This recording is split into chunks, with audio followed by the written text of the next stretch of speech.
Shalom anak-anak, how are you? Good morning. Sekarang kita lanjut lagi untuk tematik 4D, subtema 2 yang bagian kedua ya. Kita buka kembali masih di halaman 72. Oke. Nah, sebelumnya kita sudah mendengar tentang cerita Bani yang mengolok-olok Rian ya. Yuk, kita lanjutkan, kita baca ayo lakukan. Agar di kelasmu tidak terjadi perbuatan yang saling menyakiti seperti cerita di atas, buatlah kesepakatan dengan teman satu kelas. Tuangkanlah ide-idemu tentang sikap yang harus diterapkan semua warga kelas.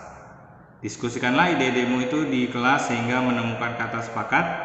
Kemudian tulislah hasil kesepakatan itu di kertas karton. Pajanglah di kelas agar semua dapat membacanya. Taatilah kesepakatan tersebut agar tercipta kelas yang damai dan harmonis. Nah, tahun lalu kakak yang di kelas 5 sekarang sepakat misalnya di kelas itu ditulis yang mengata-ngatai atau membuli temannya itu dihukum tidak boleh istirahat selama 1 minggu. Nah, misalnya jadi sepakat tuh, misalnya kalian bikin, tulis di kertas, dipajang di kelas, nah, kasih tahu sama wali kelasnya. Kalau sampai ada yang melanggar, wah harus dikasih tahu, wah berarti kamu nih gak baik, kamu gak boleh istirahat misalnya 1 minggu. Nah seperti itu. Oke. Sekarang kita lanjut lagi materi berikutnya, ayo belajar. Mengolok-olok orang lain tidak sesuai dengan sila kedua Pancasila, yaitu kemanusiaan yang adil dan beradab. Seperti yang sudah dijelaskan sebelumnya, sila kedua dilambangkan dengan rantai yang berbentuk ikatan kuat. Demikian juga masyarakat Indonesia harus bersatu padu seperti rantai tersebut dalam mencapai tujuan bersama. Bangsa Indonesia meyakini bahwa Tuhan menciptakan semua manusia sama. Iya betul ya. Tidak ada perbedaan antara sesama manusia dalam menjunjung nilai kemanusiaan yang adil dan beradab. Selain tidak mengolok-olok orang lain, berikut ini beberapa sikap yang sesuai dengan sila kemanusiaan yang adil dan beradab. Tidak membeda-bedakan, nah ini contohnya ya. Sikap yang sesuai, kasih beri tanda. Tidak membeda-bedakan manusia berdasarkan suku, agama, warna kulit, tingkat ekonomi maupun pendidikan. Jadi misalnya meremehkan gitu, wah apa sih kamu, baru kelas berapa kamu berani sama aku. Nah itu tidak boleh. Atau misalnya membedakan dengan suku, agama atau warna kulit, nah, itu tidak boleh. 2. Gemar melakukan kegiatan kemanusiaan, misalnya membantu korban bencana alam. Nah misalnya sebelum-sebelumnya kan kita pernah ya memberi sumbangan ke One School One Food ya. Nah itu kita memberi sumbangan untuk pembuatan kaki palsu kepada yang membutuhkan, dan juga untuk anak-anak di panti asuhan yang tidak memiliki orang tua. Nah, jadi kita juga belajar memberi ya. Kegiatan kemanusiaan. 3. Berani membela kebenaran dan keadilan, misalnya selalu berkata jujur, nah tidak bohong ya, oh dia tuh, nah padahal kita sendiri yang melakukan. Nah itu tidak baik. 4. Tidak berperilaku kasar terhadap adik, kakak, dan teman, juga orang tua ya apalagi ya. Nah itu adalah sikap-sikap yang sesuai dengan sila kedua ya, yang menghormati sesama manusia. Nah sekarang kita lanjutkan, ayo lakukan. Halaman 73. Beri tanda centang yang sesuai dengan sila kedua Pancasila. Nah, di situ ada 4 gambar dari kiri ke kanan. Kita lihat gambar pertama. Di situ ada kotaknya kecil di kiri atas. Oke, kita lihat gambarnya. Nah, yang pertama itu kira-kira gambar tentang apa? Memberi korban bantuan kepada korban bencana alam ya. Sesuai atau tidak sesuai? Sesuai, beri tanda centang. Yang kedua, antri dan memberi salam kepada guru. Menghormati guru berarti ya, sesuai di tanda centang. Yang gambar yang ketiga, tidak tertib di kelas, berantakan, tidak sesuai.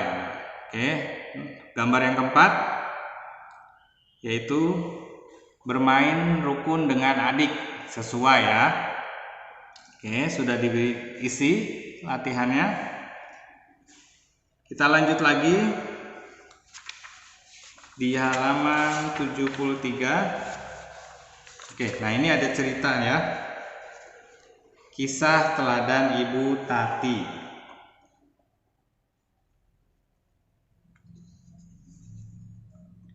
Ibu Tati seorang guru dan kepala sekolah di tempat belajar pendidikan anak usia dini atau PAUD dan taman kanak-kanak.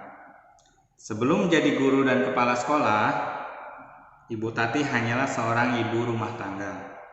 Ibu Tati sangat prihatin dengan kondisi yang terjadi di sekitar tempat tinggalnya.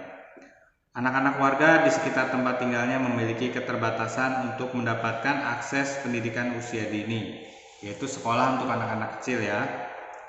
Masih sangat banyak warga di sekitarnya yang tidak mampu menyekolahkan anak-anaknya. Hal ini terutama berlaku pada warga berprofesi informal seperti buruh cuci baju, tukang ojek, pemulung atau pembantu rumah tangga. Nah, kita lihat gambarnya ya. Di situ gambar 2.23, Ibu Tati mendirikan sekolah untuk anak-anak di sekitar rumahnya yang kurang mampu. Lanjut halaman 74. Ibu Tati pun merelakan garasi dan teras rumahnya sebagai tempat belajar dan anak-anak usia prasekolah dan taman kanak-kanak. Dia lalu mengajukan proposal bantuan ke sejumlah instansi atau perusahaan. Berkat usahanya yang gigih, akhirnya beberapa perusahaan memberinya bantuan dana. Dengan dana itu, Ibu Tati bisa mendirikan sekolah dan taman bermain 2 lantai di tanah miliknya, yang kemudian dinamai Rumah Sri Kandi. Dalam perkembangannya, para ibu yang menunggui anak mereka belajar pun diberi pelatihan dan keterampilan seperti memasak, pembuatan prakarya, bahan ajar, kursus desain dan menjahit hingga keterampilan menguntungkan lainnya. Para pemuda diberi kesempatan pelatihan perbengkelan sepeda motor. Ada juga program anak asuh dengan melibatkan dukungan sejumlah perusahaan. Oke. Nah, ayo jawab berdasarkan cerita yang telah kamu dengar. Jawablah pertanyaan berikut. Apa yang dilakukan Ibu Tati untuk warganya? Yaitu membuat sekolah untuk warga yang tidak mampu ya. Mengapa Ibu Tati ingin melakukan itu? Karena dia prihatin terhadap anak-anak yang tidak bisa sekolah. Apa dampak dari kegiatan yang dilakukan Ibu Tati? Anak-anak jadi bisa belajar. 4. Seandainya tidak ada Ibu Tati, apa yang terjadi dengan warga di sekitar rumah Ibu Tati? Nah, itu tadi ya, tidak bisa bersekolah atau mendapatkan pendidikan ya. 5. Bagaimana pendapatmu tentang Ibu Tati dan sikap baik apa saja yang bisa kamu contoh? Tadi apa? Pertama, peduli. Terus suka menolong. Ya, itu ya. Sekarang kita lanjutkan. Nah, materi terakhir untuk subtema 2 bagian B ini halaman 76. Oke. Nah, ayo membaca lagi ya. Ada cerita ini. Sudah siap halaman 76? Dolpina si anak laut. Di tepi pantai tampak sosok gadis kecil berdiri tenang di atas pasir yang menghampar. Dolpina nama gadis kecil itu. Ia anak nelayan. Baginya laut dan semua yang berbau laut merupakan hal yang biasa. Bahkan ia kerap dengan camar-camar yang berterbangan. Dolpina merupakan perenang ulung. Ia juga ahli menyelam. Tanpa bantuan apapun, ia sanggup bertahan beberapa lama di dalam air. Pagi itu seperti biasa di saat senggang, Dovina sudah berada di tepi pantai. Angin bertiup tidak seperti biasanya. Terasa dingin menggigit sampai menusuk tulang. Ombak laut pun tidak seperti biasanya, tampak begitu tenang. Ketenangan pantai pagi itu terusik. Dovina menemukan banyak ikan terapung. Ikan-ikan itu telah mati dan dalam kondisi dingin serta membeku. Naluri Dovina sebagai anak laut berontak. Ia tidak rela melihat ikan-ikan itu mati tidak berdaya. Dovina yakin semua pasti ada penyebabnya. Dovina harus mencari tahu penyebab ikan-ikan itu mati. Tanpa pikir panjang, Dovina langsung menceburkan diri ke laut. Air laut terasa dingin, namun hal itu tidak menyurutkan niatnya. Ia berenang ke arah beting-beting karang. Nalurinya mengatakan ke arah sanalah ia harus menuju. Ternyata dugaannya tepat. Dari kejauhan ia melihat sebuah perahu motor tertambat. Tampak 3 orang berdiri di atas karang, sementara itu ia mendengarkan bunyi mesin yang bergemuruh. Mesin itu mengeluarkan hawa yang sangat kuat. Hal ini menyebabkan air laut berubah dingin. Semakin dekat mesin itu, semakin dinginlah air laut. Melihat hal itu, tahulah Dovina apa yang dikehendaki orang-orang itu. Mereka bermaksud mendapatkan ikan-ikan yang berada di sekitar perairan tersebut. Air laut yang sangat dingin menyebabkan ikan-ikan mati. Ikan-ikan itu tetap baik keadaannya karena mati dalam keadaan membeku. Akan tetapi dengan cara itu, semua ikan di sekitar situ, dari yang kecil hingga yang besar, akan mati. Mengetahui apa yang terjadi, Dovina segera berpikir mencari cara untuk menyelamatkan ikan-ikan itu. Akhirnya Dovina memutuskan untuk mendekati karang tempat orang-orang itu berada. Dovina mencari tempat yang aman untuk bersembunyi. Ia menemukan sebuah cekukan yang cukup tersembunyi. Di tempat itu, ia bisa leluasa melihat semua kegiatan yang dilakukan ke-3 orang itu. Menghadapi 3 orang, bagaimana caranya? Dovina mengerutkan kening. Namun itu tidak berlangsung lama. Tiba-tiba Dovina mengeluarkan suitan panjang dan nyaring. Orang yang berada di atas karang saling tatap. Mereka mendengar suitan itu, akan tetapi sebelum mereka tahu apa yang terjadi, tiba-tiba udara di atas karang dipenuhi benda-benda hitam yang berterbangan. Wah, apa itu?